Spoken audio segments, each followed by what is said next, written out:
Ici pour une nouvelle petite séance d'exploration de kanji, comme d'habitude. Un grand merci à tous ceux qui me soutiennent en me suivant un peu partout. N'oubliez pas de liker, commenter, me suivre et si vous le pouvez, prendre un petit abonnement sur Twitch, ça aide beaucoup. Alors, on y va. Le composant qu'on va voir aujourd'hui, c'est un élément hyper important, hein, et un kanji très simple qu'on voit beaucoup. Hop, il commence par un trait comme ça. Ensuite, deux traits comme cela. Oula, je vais quand même le faire à peu près en dessous, pareil, voilà. Et ensuite, un trait vertical qui se termine par une petite hane, un petit crochet.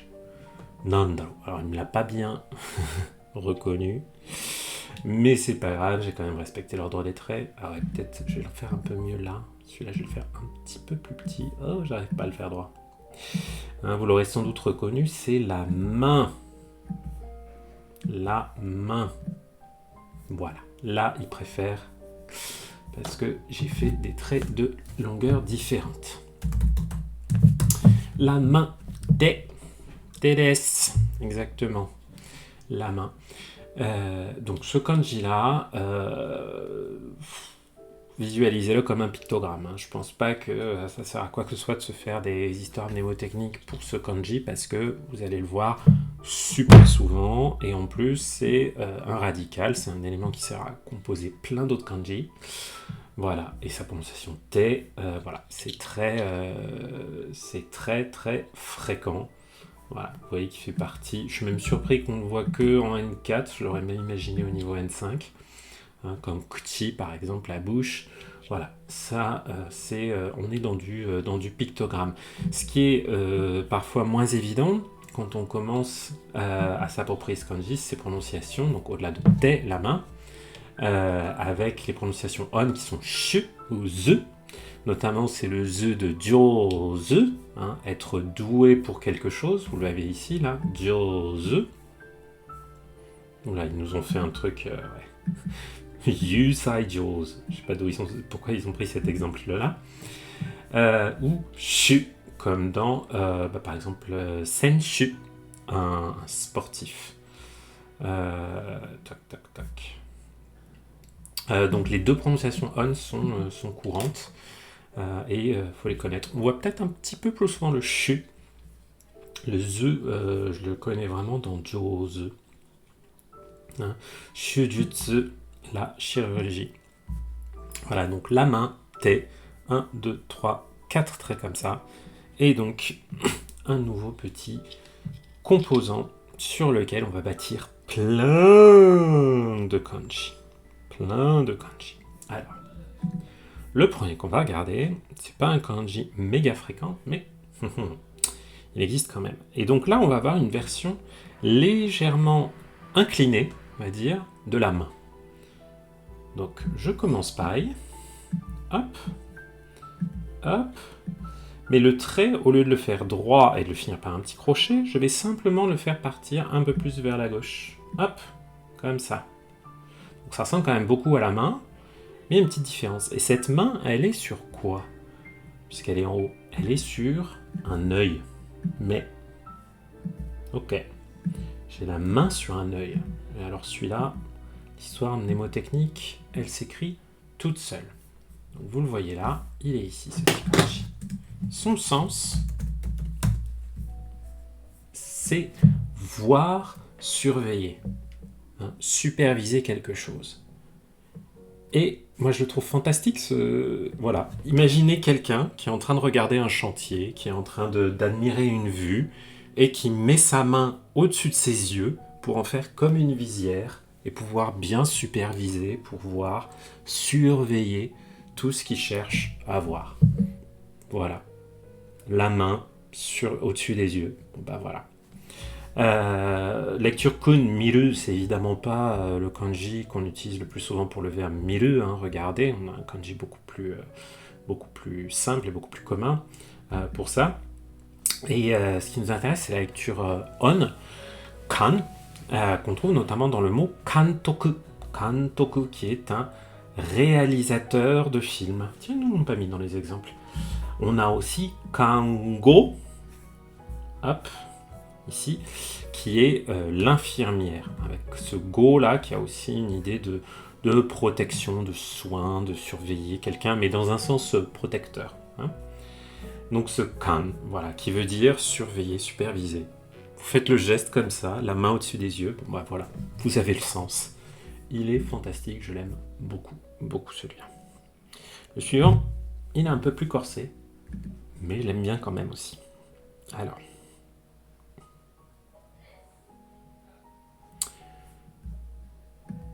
On va commencer par faire un petit kanji. Déjà, on va essayer de faire les traits droits. Voilà. Avec, qui commence par la cave. Je ne sais pas si vous vous souvenez de celui-là. La cave avec 2 petits arbres. Ok. La cave avec 2 petits arbres dedans. Alors, normalement, ils vont jusqu'en bas. Hein, mais là, comme on va rajouter les choses en dessous, on va s'arrêter là. Ok. Hoi. J'ai ce kanji-là, je ne sais pas si vous vous en souvenez, ça veut dire le chanvre, hein, ou le cannabis. Voilà. Hein. À ça, et non pas à ça. J'ai un petit doute sur la prononciation. Tiac, tiac, tiac. Voilà, à ça. Hein. Le cannabis, le chanvre. Ok. Et en dessous, on va rajouter une petite main. Sont là, franchement, les plusieurs dizaines de kanji qu'on va voir, hein, ils ont la main dedans. Donc, le chanvre et la main. Qu'est-ce qui va bien pouvoir dire ce kanji? Alors, le mot-clé en anglais, le mot-clé qui est utilisé par ici, c'est chafe, donc qui n'est pas un mot super commun pour nous autres francophones, mais il y a cette idée de frotter quelque chose. Hein, de frotter quelque chose jusqu'à ce que ça provoque une sorte de polissage ou au contraire une forme d'irritation. Hein. Et on a cette idée-là avec tous ces verbes-là. Alors ce suru qui n'a rien à voir avec le verbe suru qui veut dire faire, hein, c'est ce suru qui veut dire frotter, irriter. Hop.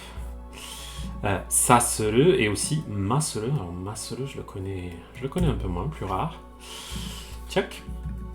Et c'est la lecture on qui est ma. On a plusieurs kanji qui comprennent cette partie en haut là et dont la lecture est ma.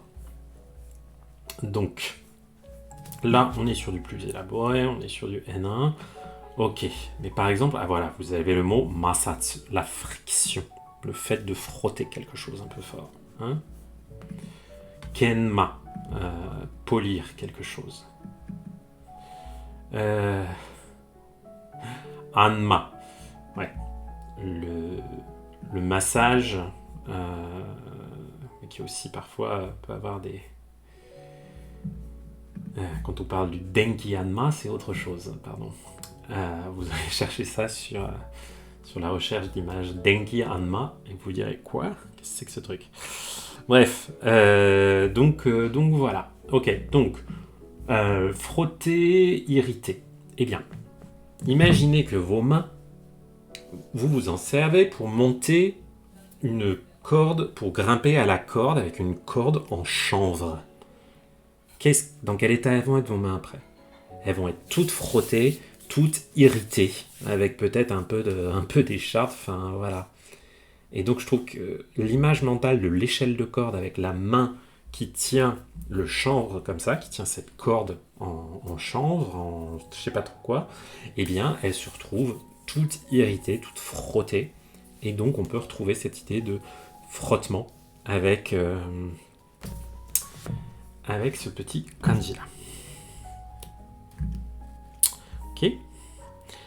Alors, là, on va faire un truc qui s'éloigne un tout petit peu visuellement de ce qu'on est en train de faire, mais qui, je vous assure, comporte la main. Ok. Un peu déformée, néanmoins. Donc on va garder... elle va se concentrer sur la partie gauche. Là. Hop, un petit trait comme ça. Ensuite, le deuxième trait, on va le faire nettement plus long. Ensuite, on va faire le trait vertical. Et à la fin seulement, on va faire le dernier petit trait. Donc, vous voyez, c'est comme si c'était la main, mais qu'on avait étiré ce doigt-là.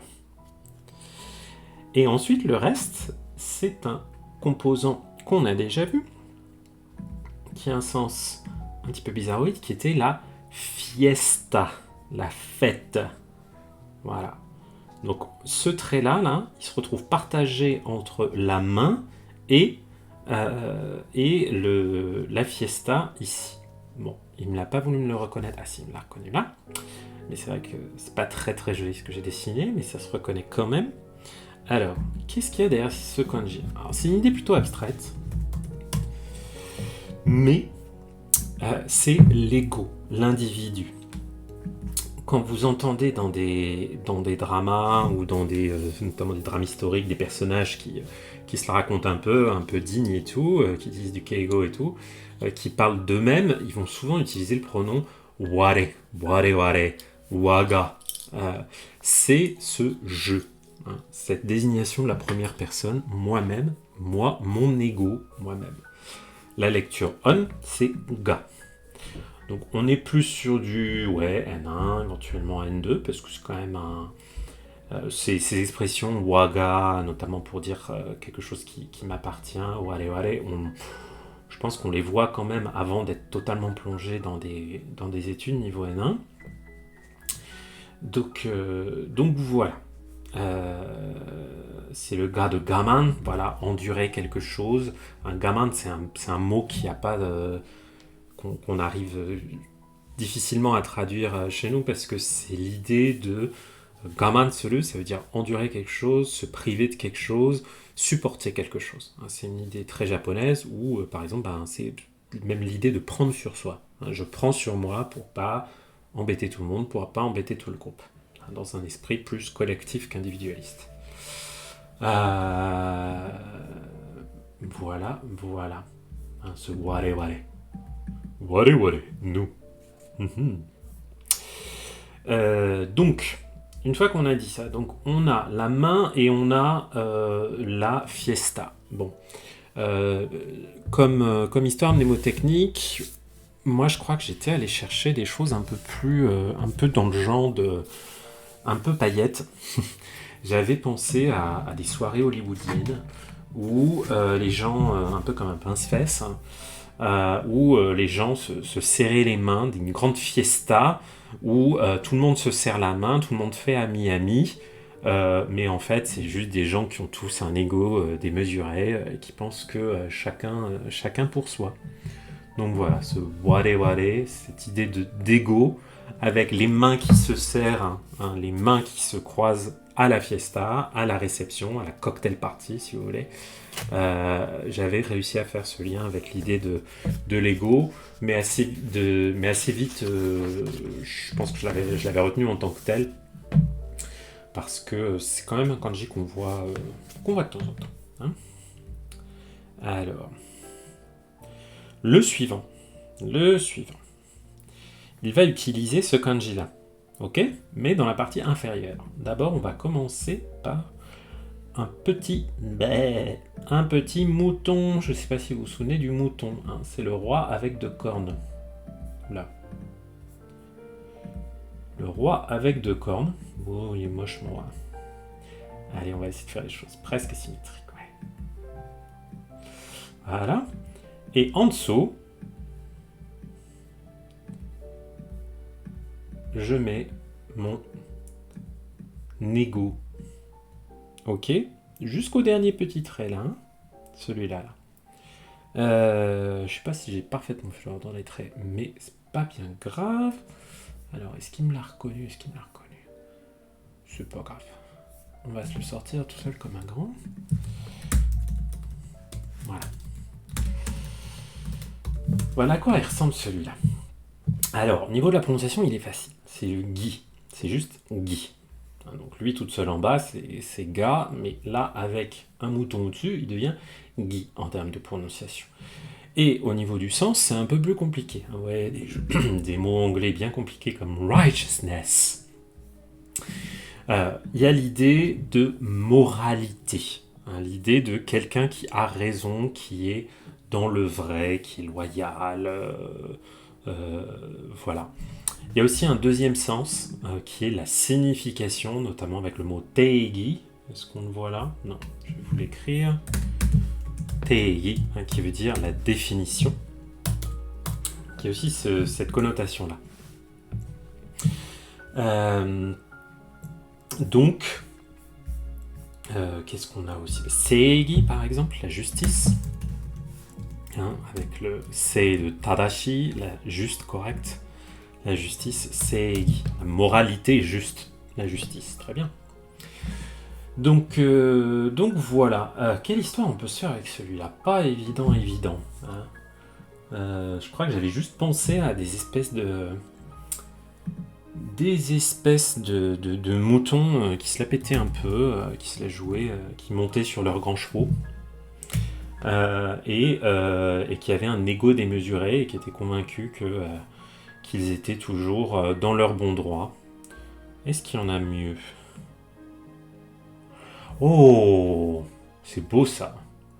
Alors si vous avez un background un peu chrétien, ça peut vous parler.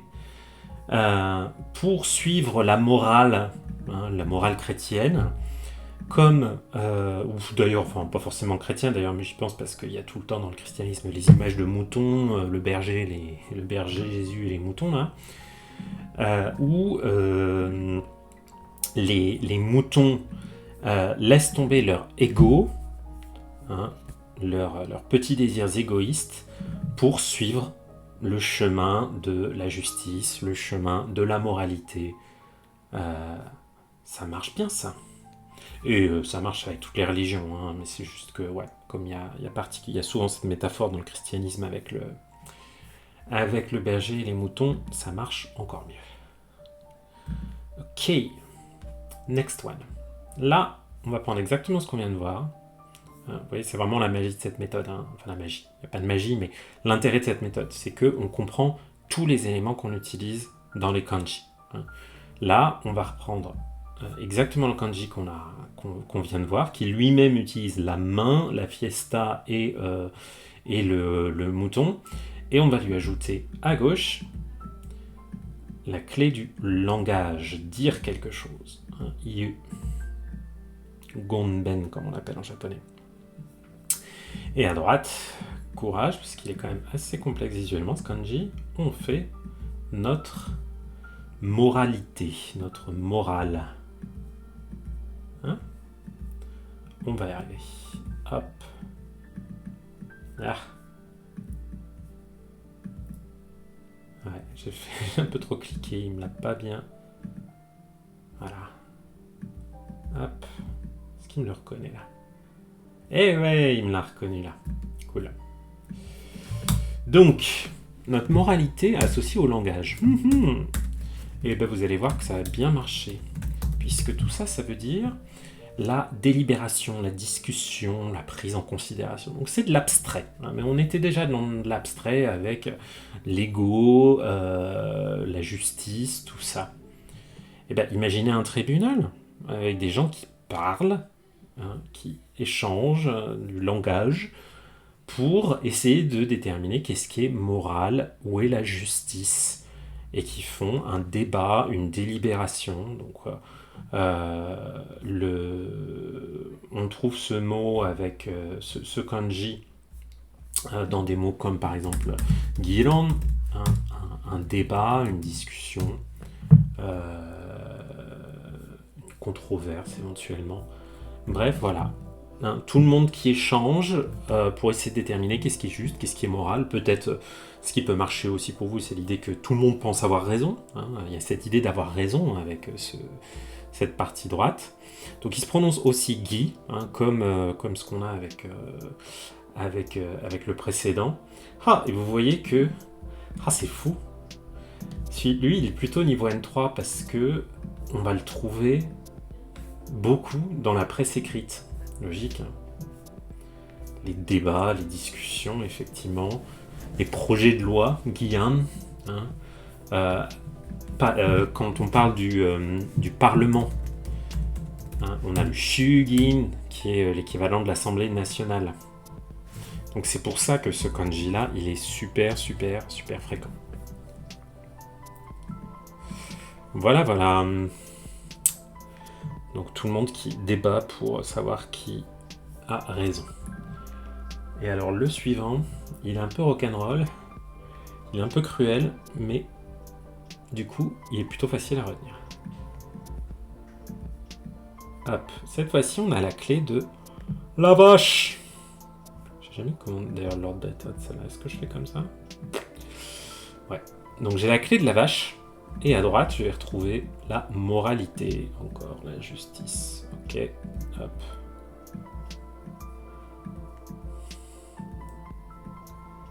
Tac.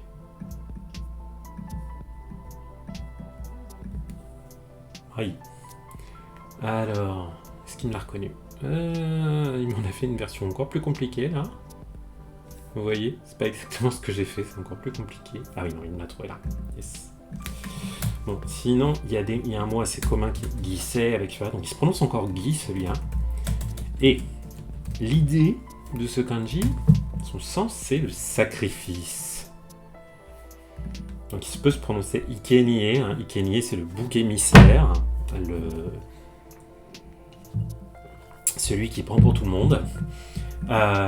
Mais on va le trouver dans Guy, comme dans, avec sa prononciation Guy, comme dans Guisset, qui est une victime de sacrifice, un sacrifice. Guisset, chat, la victime, le sacrifice humain, la pauvre Iphigénie sacrifiée.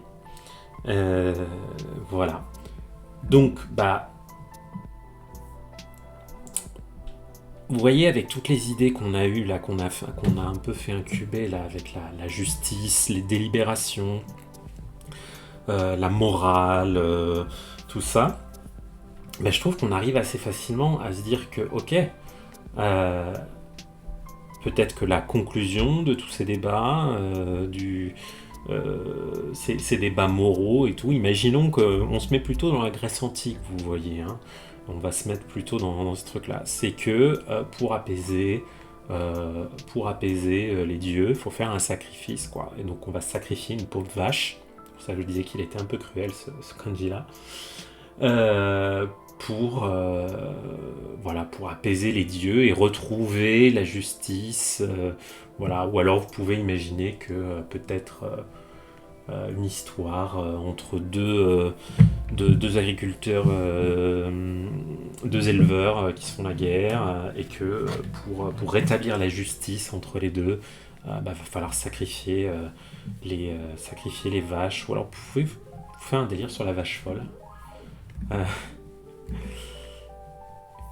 Alors, les vaches sont des animaux vraiment moraux, vraiment... Comment on dit righteous en français? Ah là là.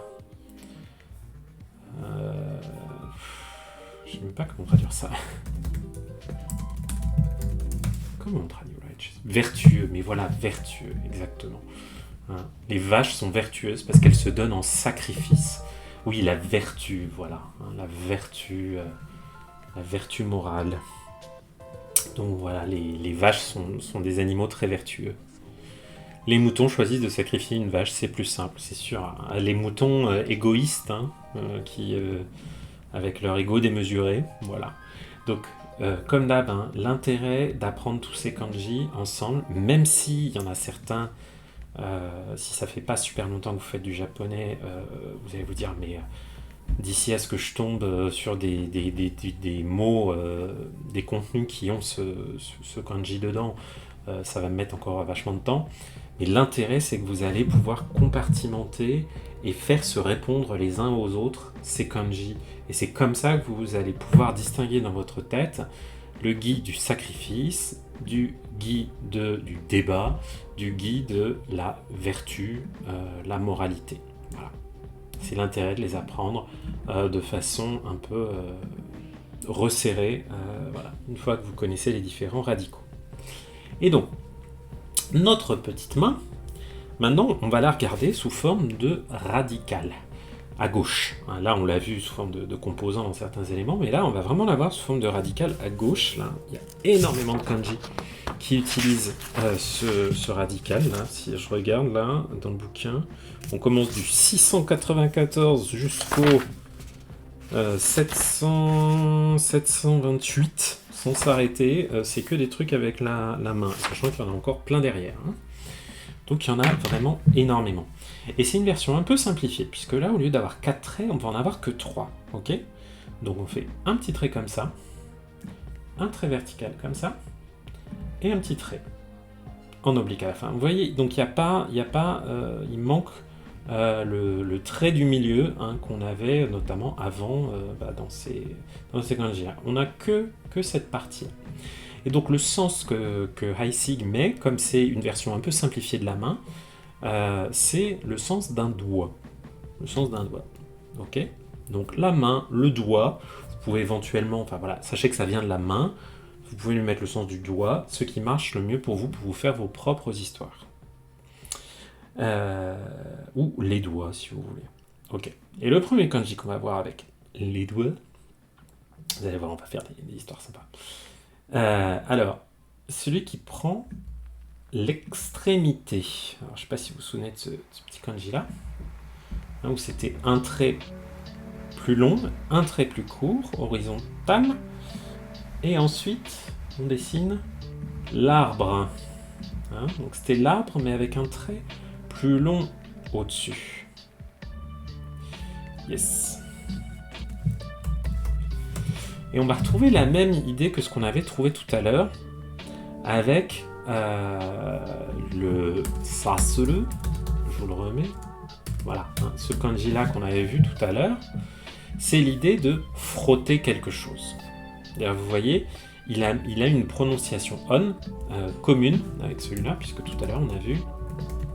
Enfin, pas vraiment commune, puisque celui-là c'est ma, et là c'est matsu, pardon. Donc ça se ressemble, mais c'est pas la même prononciation. Ouais. Et ce matsu, attendez, juste un tout petit peu baisser la musique, parce que j'en ai un peu trop dans les oreilles. Voilà. Ok. Donc j'ai l'extrémité, la fin, le bout, c'est ce est la fin, l'extrémité, et les doigts.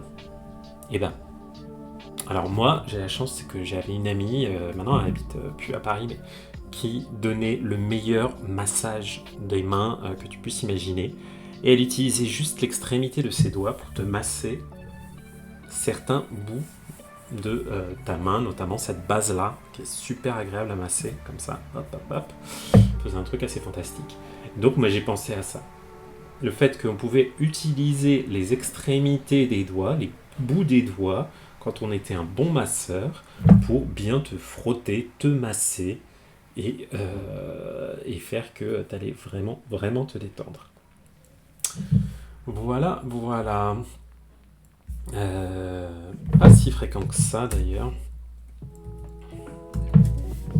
ce kanji Masho. Il y a l'idée aussi de frotter quelque chose jusqu'à ce qu'il disparaisse. Voilà. Le suivant.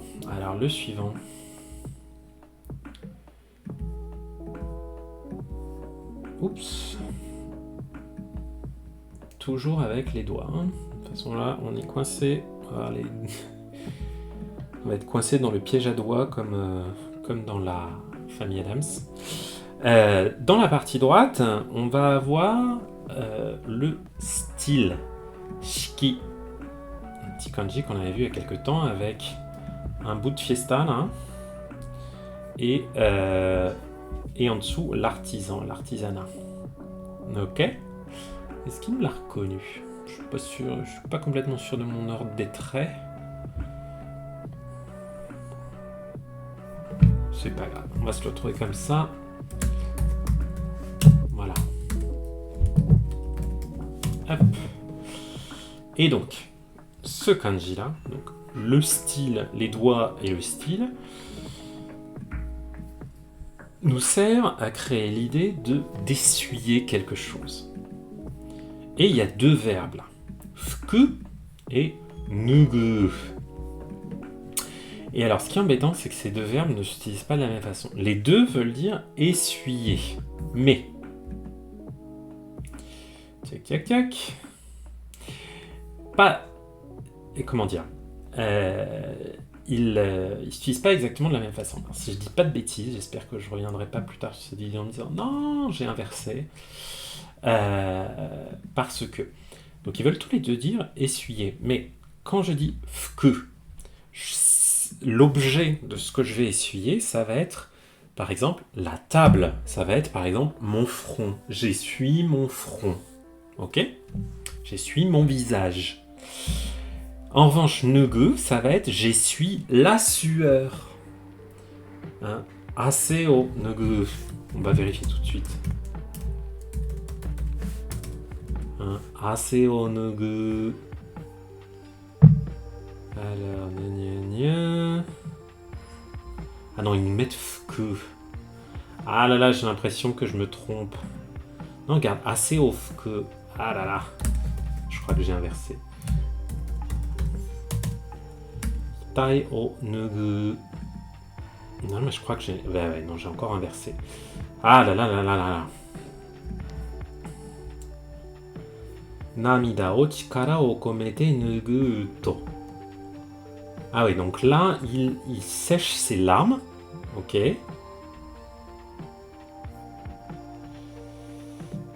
Bah oui, c'est ça. Alors, ouais. Oh, nugute. Non, ça va. Je vous ai pas dit de bêtises, on dirait. On dirait que je vous ai pas dit de bêtises. Omoi o dekiru dake nugui. Donc là, c'est toujours marche. Hitai ni tsuite. Ryote de nugutta kosono namida. Non, non, c'est bien ça. Donc, nugu, l'objet de nugu. Désolé, c'est un gros aparté, mais ça n'a rien à voir avec les kanji, mais j'aime bien, voilà, ça me permet moi aussi de réviser. Donc, nugu, c'est bien essuyer une matière, hein, essuyer de l'eau. Et là, ça va être fuku, c'est essuyer la surface, essuyer la table, essuyer le sol. Voilà, bref. On s'en fiche. Ce qui compte, c'est comment on va le retenir. Sachant que fuku est un mot beaucoup plus commun que nugu, hein, qu'on trouve moins souvent. Ce qui est logique, on va essuyer plus souvent la table que ses larmes. Bref. Eh bien, moi j'ai pensé simplement à quelqu'un qui avait un joli mouchoir. Et donc une dame qui avait du style, hein, le style, et ben du coup, pour s'essuyer avec style, elle sort avec ses petits doigts délicats son joli mouchoir et elle s'essuie le bout du nez, elle tamponne ses larmes au coin de l'œil, tout ça. Mais donc quand on veut les doigts, les doigts, le style, le joli mouchoir brodé de la dame élégante, c'est l'histoire qui m'a permis moi de le retenir. Il y aura sans doute quelque chose qui vous parle plus peut-être. Bah, regardez, là, Katsuo lui utilise le... Voilà. C'est pas mon style d'utiliser mes doigts pour m'essuyer les fesses. Non, Oregum, on le recommande pas. Hein, sauf vraiment en cas absolument désespéré, si tu as une rivière à proximité dans la nature. Voilà. Utiliser ses doigts, c'est juste un style pour s'essuyer. Moi, j'utilise du papier toilette. Et on comprend. Voilà, donc vous pouvez faire d'histoires un peu plus cracra si ça vous plaît, si ça marche. Ok ? Alors, le suivant, c'est pas un kanji qu'on voit méga souvent, mais il sert à faire, si je dis pas de bêtises, un mot fondamental en japonais. Qu'on voit plutôt écrit en kana. Voilà. Donc là, j'ai mes doigts, et à droite, j'ai le vase, ou le fait d'être debout. Hein, tatsu. Se dresser. Ok ? Tiac. Ah, il me l'a pas bien reconnu. Ah, ça m'embête parce que j'ai pas envie de taper le mot. Bon, c'est pas grave. Alors. Et oui, vous voyez que je tape ramen. D'ailleurs, j'ai mal tapé. Alors, est-ce qu'il va... Voilà. C'est le ra de ramen. Hein? Ah, c'était le troisième. Bah, désolé, Gérald. J'avais du caca dans les yeux, je l'ai pas bien vu. Hein? Donc, là, c'est le ra de ramen. Donc ça, c'est un kanji. Vous voyez... c'est un Joyo kanji, mais c'est pas un kanji qui aujourd'hui est référencé comme étant correspondant à un niveau du JLPT. Donc c'est un kanji plutôt rare. Mais bon, vous pouvez frimer si vous savez écrire ou si vous savez lire déjà ramen en kanji et pas en hiragana. Mais vous inquiétez pas, généralement il est écrit en hiragana. Et donc, tiens, c'est comme le latin. Ça, je savais pas. Kidnap Crush, ouais, bon. Le mot qu'a choisi monsieur Heissig pour le référencer, ce kanji, c'est to yank. C'est-à-dire tirer sur quelque chose jusqu'à ce que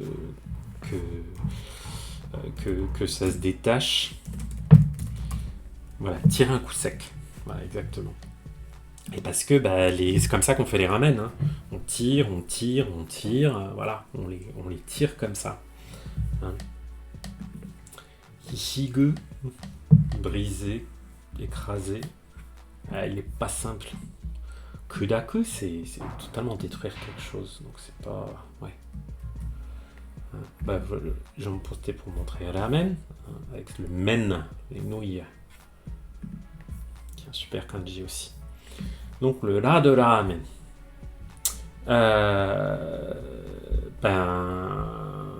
On a les doigts qui se dressent, et de là, on doit en déduire quelque chose qui tire un coup sec.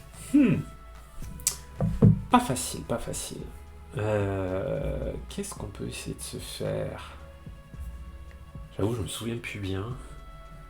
Je sais pas si je m'étais fait encore une histoire liée à l'accident qu'avait eu mon beau-père avec une machine à bois où il avait perdu un doigt dedans, le pauvre. Je pense que j'avais dû me faire une histoire comme ça, parce que, ouais. Et donc, j'avais dû l'imaginer debout devant sa machine à bois, avec son doigt qui s'est pris dedans et qui s'est fait arracher d'un coup sec. Voilà, mais tirer d'un coup sec. Ou alors, imaginez que si on tire quelque chose d'un coup sec, qu'on a les doigts qui lâchent, il se retrouve paf, dressé comme ça. Ou alors, imaginez que vous essayez de vous tenir à une barre comme ça, par exemple, et voilà, puis au bout d'un moment, vous tenez plus, et vos doigts se redressent, et vous lâchez d'un coup sec. Donc, tirer d'un coup sec, avec ce kanji. On s'approche des 700, c'est cool. Ah, le suivant. Kanji fondamental si vous écoutez de la musique en japonais.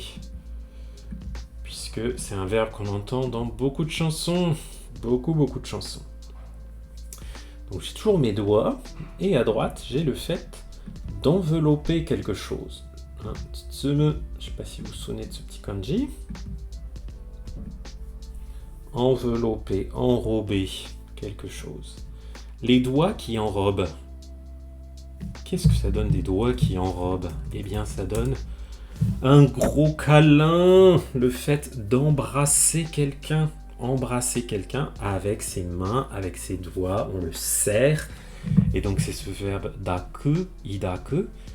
Comme dans dakishimete kudasai, embrassez-moi, embrasse-moi, serre-moi, watashi o dakishimete, qu'on entend tout le temps dans les chansons un peu pop, plutôt féminines. Sa lecture on, c'est ho, comme pour ce kanji là tout seul. Idaku aussi. Alors ce qui est embêtant, c'est qu'il y a daku et idaku. Plus souvent, quand il est tout seul, c'est idaku qui se lit. Et puis quand il est combiné, ça va être daku, comme dans dakishimeru, dakishimete, embrasse-moi, ce genre de choses. Voilà, donc je trouve que celui-là, les doigts qui permettent d'envelopper quelqu'un, les mains qui permettent d'envelopper quelqu'un, on l'embrasse, c'est facile. Le suivant, le suivant est un peu plus compliqué. Voilà. Ouais. puisque on a à gauche, mais d'ailleurs, ouais. Donc, ouais, on va regarder les éléments séparés, mais je suis assez convaincu que la partie droite. Attendez, je me remémore un petit truc. La partie droite, elle a un sens aussi toute seule. Hein. Eh bien oui, c'était ça. C'était la pagode. Bon, on va y arriver. Donc, j'ai les doigts. Et à droite, j'ai la clé de la végétation, des fleurs. Et en dessous, la rencontre, la combinaison. C'est le. Bim. Ok. Tout ça, c'est un kanji qui fait s'embarquer. L'embarquement. Le chargement d'un véhicule. Il ressemble beaucoup à un kanji qui partage exactement la même partie à droite, qui est la pagode. Alors, qui se prononce to, oula. Voilà, ce to-là. Hein, et qui à gauche a la terre, le sol. Donc c'est pour ça que je voulais vérifier si la pagode c'était uniquement la partie droite ou s'il y avait une autre clé, mais il y a bien cette clé du sol. Je m'étais fait moi dans ma tête pour retenir ce kanji toute une histoire super compliquée liée à une pagode dans un vieux dessin animé. Mais je sais pas si ça va vous parler beaucoup. Donc on va peut-être aller voir ce que la communauté a en stock. Check.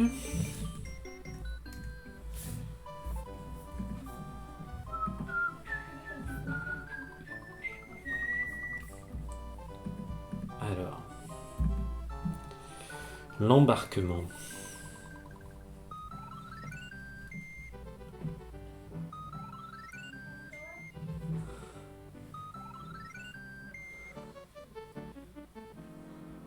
Oh là là, c'est compliqué. Il y en a un qui s'est fait un délire avec un bateau à Hawaï. Moi, j'aime bien l'idée de le garder lié à la pagode, quoi. Hein. En fait, j'avais imaginé un personnage qui mettait sa main sur le bateau, sur le bord du bateau, puis qui sautait dans le bateau pour s'embarquer vers un pays lointain où il y avait des pagodes, tout simplement. Parce que j'arrivais pas à... Enfin voilà, toute cette partie droite, je l'avais vraiment liée à la pagode. Après, vous pouvez toujours trouver autre chose avec les doigts, les fleurs et la rencontre de quelque chose, la combinaison. Voilà, vous pouvez peut-être imaginer... oh tiens, j'ai une idée là. Vous savez, comme parfois sur certains bateaux, je sais pas dans quel rituel c'est peut-être en Inde, mais pour des personnes, on peut mettre le corps d'une personne morte sur un bateau, le recouvrir de fleurs et le laisser voguer sur le Gange ou sur l'océan. Voilà, et on peut dire qu'il a embarqué pour son dernier voyage peut-être. Donc ça peut être, c'est un truc qui pourrait éventuellement marcher. Puis on pourrait utiliser les doigts avec l'idée de quelqu'un qui pousse le bateau. Ça peut être dans un beau coucher de soleil. Bref, ouais, c'est une image mentale qui me plaît. Peut-être un peu plus que celle que j'avais jusqu'à présent. Alors. Ouais. Le suivant. Toujours nos doigts. On ne change pas. Et cette fois-ci à droite, je vais avoir peu. PEU. Pas beaucoup. Hein. Skunai, skoshi. Tiac. Est-ce qu'il me l'a trouvé ?